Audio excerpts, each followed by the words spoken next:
Саламатсызбы, урматтуу Сооронбай Шарипович. Мен Момунова Гүлбарчын, Талас областынын Бакай Ата районунун Бакай Ата айылынын тургунумун.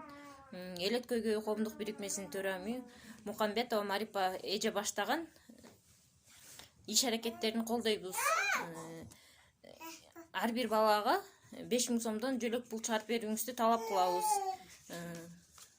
300 000 сомдук энелик капиталды талап кылабыз.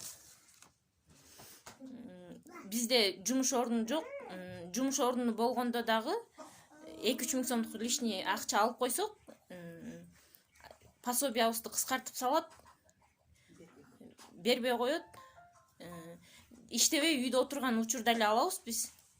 Машиналар бар. Сенин 20 жылдык машинаң бар экен, мынча күндүк машинаң немең бар экен. Могул жерде кире беришиңде палазың бар экен, телевизоруң бар экен деп да чыгарбай коет.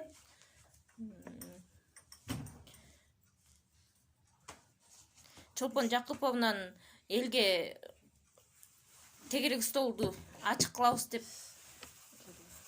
кайрылып алып, немеде чет элдик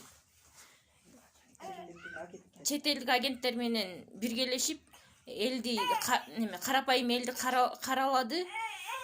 Аттар менен келди, арматура немелер менен келип элдер бизди сабаганы жатат деп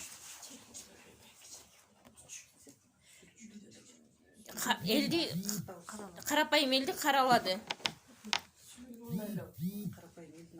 Карапайым элдин алдында жооп берсин, Чолпон Жакыповна кечирим сурасын.